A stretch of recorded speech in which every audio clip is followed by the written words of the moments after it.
नमस्कार प्रिय दर्शकों, यदि आप मेष राशि के जातक हैं तो आपको एक ही बात कहना चाहूंगा और बिना हाथ पैर की नहीं, शास्त्र प्रमाणित स्थिति की कि दीपावली से पहले आपके जीवन में बहुत कुछ बड़ा होने जा रहा है।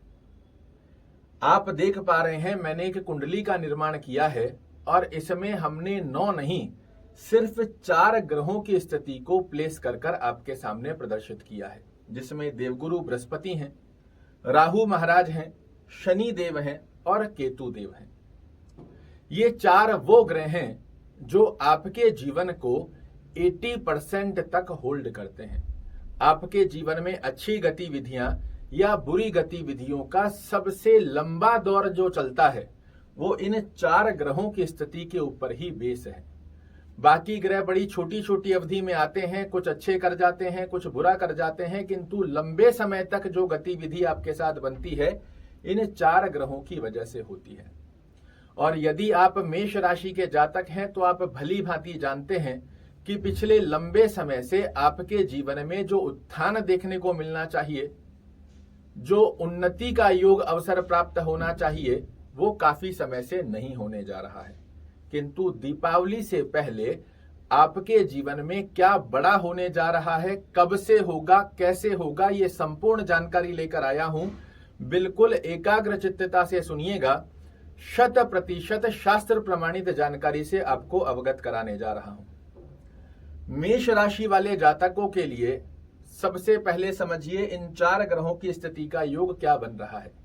देवगुरु बृहस्पति जो कि आपके भाग्य स्थान के स्वामी हैं, आपके द्वादश भाव के स्वामी हैं और लग्न में संचरण कर रहे हैं, किंतु राहु के साथ बैठकर गुरु राहु का चांडाल योग भी बन रहा है। इस स्थिति के आधार पर देवगुरु बृहस्पति को लग्न में गोचर सबसे शुद्धिकरण में माना जाता है, सबसे शुभ माना जाता है, किंतु फिर भी देवगुरु बृहस्पति आपके लिए कुछ अच्छा नहीं कर पा रहे हैं। उसका कारण क्या है कि ये देवताओं के गुरु हैं और जब राक्षस ग्रह के साथ बैठ जाते हैं इनकी शुभता ये खो देते हैं। दूसरी अवस्था के अंदर शनि महाराज जो मेष राशि मेष लग्न वाले जातकों के लिए कुंडली के सम ग्रह माने जाते हैं, आपके कर्म भाव के स्वामी हैं, आपके आय और डिजायर्स के स्वामी हैं और वर्तमान में वक्र गति में चल रहे हैं।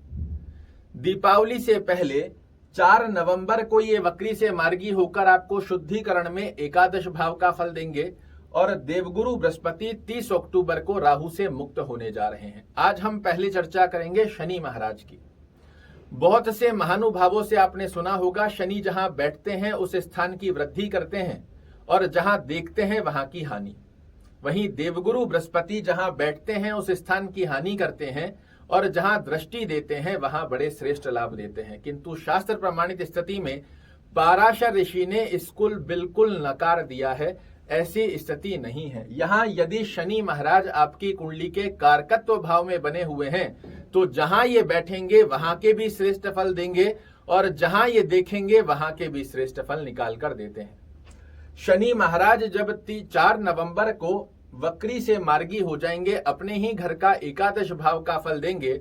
सबसे पहले आप लिखकर रख लीजिए, 4 नवंबर के बाद में आपकी आय में वृद्धि होना तय है।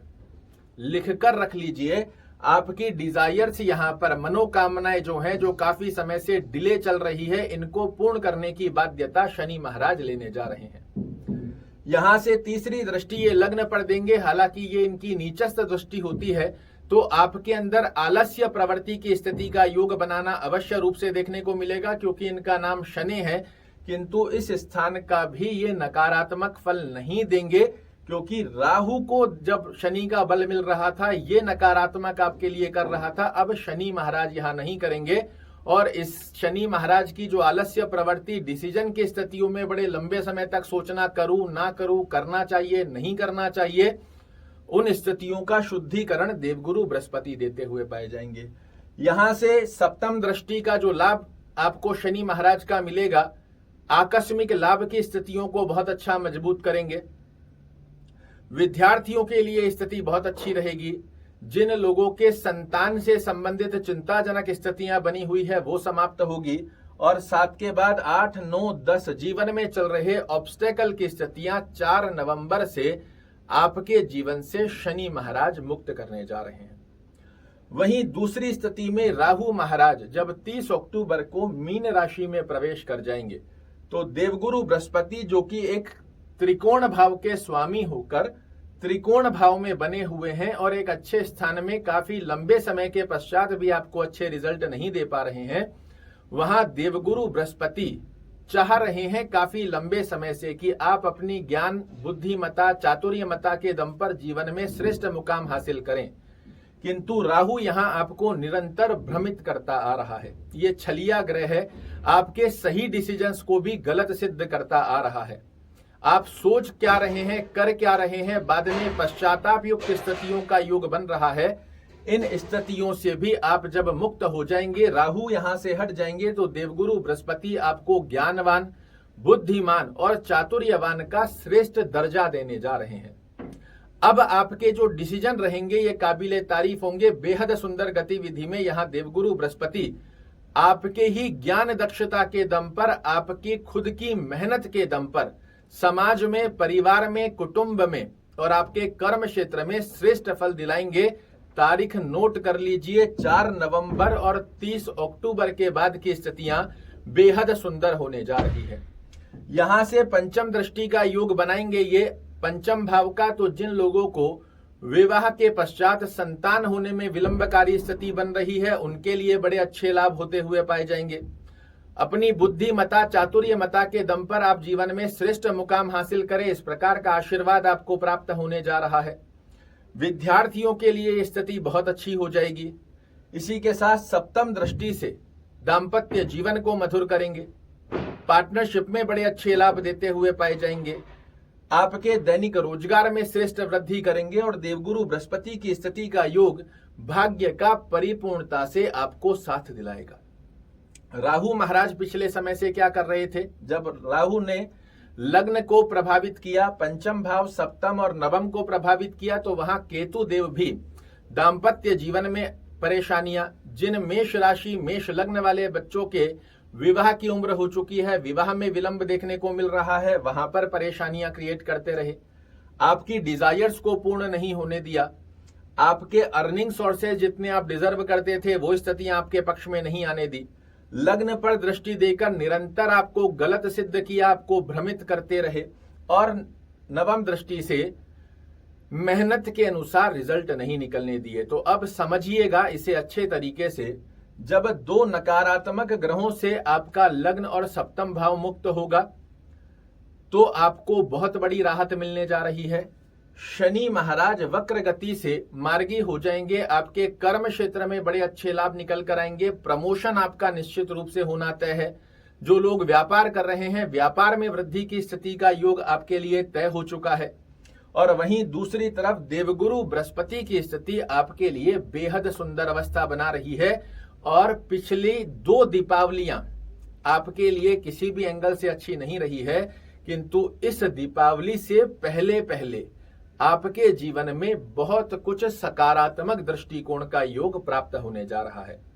अब ये तो हुई अच्छी बातें जो आपके जीवन में परिवर्तित होंगी, किंतु जब राहु मीन राशि में और केतु आपके षष्ठम भाव में आ जाएंगे, यहां आपके लिए फिजूल के खर्चे भी बढ़ेंगे, स्वास्थ्य का ध्यान रखना भी आपके लिए आवश्यक रहेगा।